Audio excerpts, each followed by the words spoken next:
Hey, this is Heal with Dr. Fred, and do you fear death? Do you fear death? Why do I ask this question? Well, if I was to ask you the question, are you afraid to die, what would you say? Hey, there's a lot of people that say, especially some religious people would say, no, I'm not afraid to die because when I go to heaven, I'll be with God, I'll be with Jesus. Other people like my mom, I'm done. Of course, she's 85. There's way too much suffering in the world. I'm okay. I've lived a fulfilled life. There's other people, obviously all of us would say, well, I don't really want to die. And then there's some that would say yes.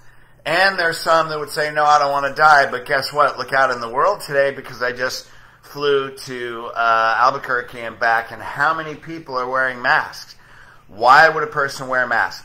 Why would a person go get a shot today? Maybe they would say, well, I just don't want to get sick. But what does sickness represent? Where does sickness actually evolve into?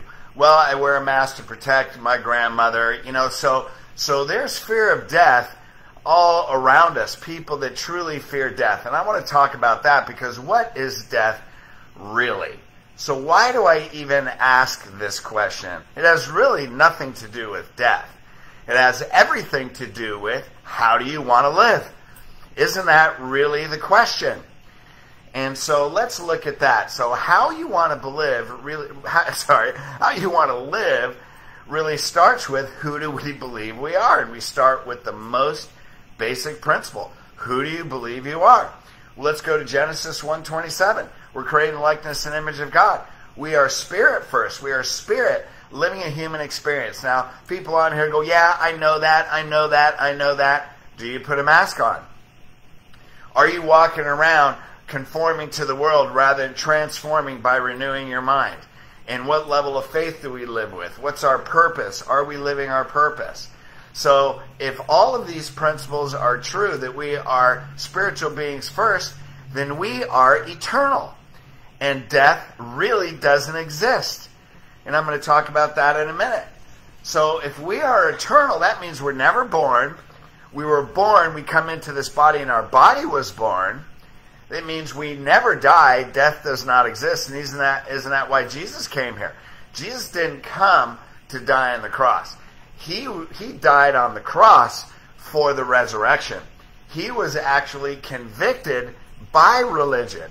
He was convicted by humanity. So when he said, forgive them, for they know not what they do, what he meant was, and I know this through a personal experience with an out-of-body experience with Jesus in another dimension, where he showed me what that meant.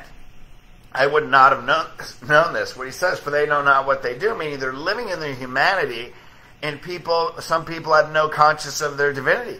They may have it in their mind, but are they living it through experience in their body? So let's go to some basic principles of why this is true. And if we don't want to die, we're not ready to pass out of this body yet. Hey, if you can still breathe on a mirror and fog it, you haven't fulfilled your purpose yet. But let's go back to Psalm 139:16. Are your beliefs getting you what you want? Well, this could be a great belief. Your eyes saw my substance being yet unformed. Meaning you're sitting there with God. You didn't come into this body yet. And in your book, all the days were written. The days fashioned for me, not to me, for me, when as yet there were none of them. So it's like you're sitting there with God. You're sitting there in this divine realm, in the spirit world, going, man, I see the movie trailer, what I'm going to go through. I see every pain. I see every condition. I see where the conditions of the world in. Put me in, man. Put me in, coach. I want to go be in this world right now. Now, is that to live with a fear of death? Because your spirit doesn't know death. Your human mind may know death. And then we run around doing all these things, conforming to the world and conforming to the narrative, which wants to put you in survival, which wants you to fear death, because under your greatest survival fear is when we can divide, conquer, separate, and then control humanity. So here's an interesting belief. You chose to be here at that time. You knew what you were going to go through. And so isn't that amazing? If you chose it, then eventually we come into full consciousness of it. So here's the law of conservation of energy. Conservation of energy law means it happens every time. is that energy neither can be created nor destroyed. Rather, it can be only transformed or transferred from one form to another. Now, isn't this fascinating? Because I've interviewed numerous people that have had near-death experiences, and we have these interviews on a podcast I'm coming out with, Healed with Dr. Fred, and you're going to hear these stories where people either had trauma or sickness, and what happened is they died.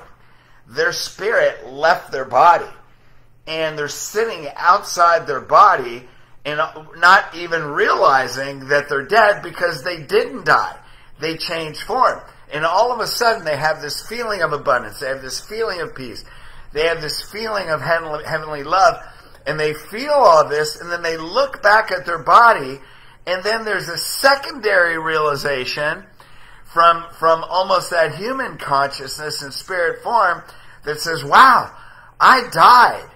And then they realize, but this is who I am. And then they relish in that energy, looking back at their body, looking back at that human consciousness, saying, wow, the body is so limited. My consciousness and my humanity is so limited because I'm in an unlimited, miraculous place of possibility. And then many people are like, hey, I like this a lot better. I'm not so sure I want to come back. But then there's a purpose, right? And they come back into the body. But many have these spiritual gifts and awareness. They remember.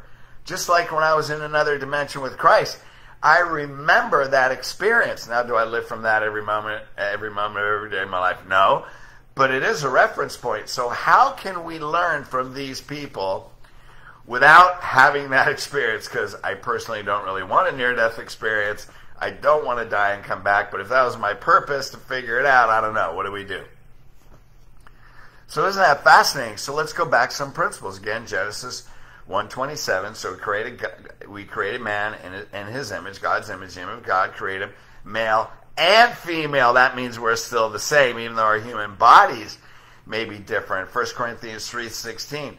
Do you not know that you are the temple of God and that the Spirit of God dwells in you? You are eternal. You were never born. You will never die. Your body was born. Your body may pass. And you may pass with a whole new realization that you are always in here. You are living in here. So where would the fear of death be? John 3:15. So that everyone who believes in him, meaning in Jesus, and that's Christ conscious, will have eternal life. And isn't that why Jesus came? He didn't come to die. He didn't come so we wear a cross around our neck. I mean, I understand that's the forgiveness of sins. I get it. However, God never saw your sin. He came that you may have life. He came that you may have freedom. He came that you may realize that you're spirit first. Now we go to Martin Luther King. How do you truly have freedom? This is a quote. 1, forgive everybody for everything anyone has ever done to you. Why? So you can release that human emotion. Isn't that Jesus' message? Love to the level of God loves and forgive. What's the second thing? Lose the fear of death. Why? Because we're here as a spirit.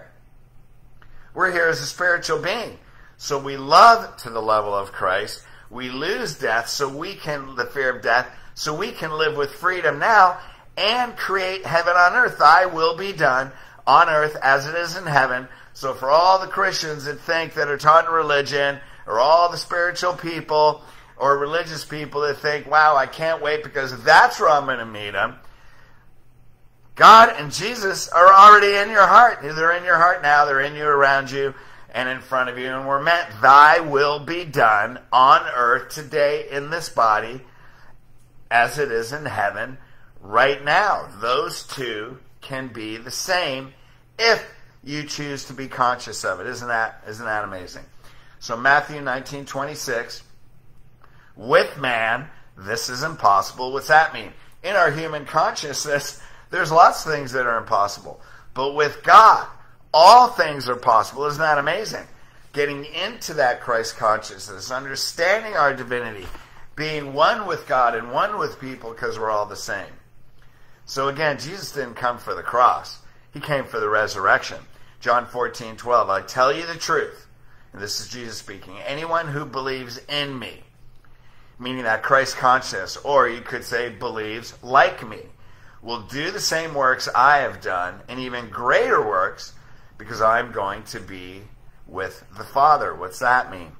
That means when you're one with God, you have that Christ consciousness. You can perform miracles on earth as it is in heaven. Thy will be done. So when we believe like Christ, we have abundant goodness that flows from us. We have abundant love, peace, and understanding that results in abundant health, because sin and death is disease. It's the fear of sin and death that creates the disease. It's the limited time frame and consciousness that creates the disease. So you become an enlightened soul. You're always grateful. We don't have to wait to die to see God or Jesus, because we can create heaven on earth. So not only can we lose the fear of death, but we can truly be given the gift and freedom of life. All right, thanks, you guys. Hey, go to yourmorepowerful.com. That's where the Healed System is. Also, you can tap into Heal with Dr. Fred. It's $9.97 a month, where all these are archived. Let's create heaven on earth together right now. Please share this. Thanks.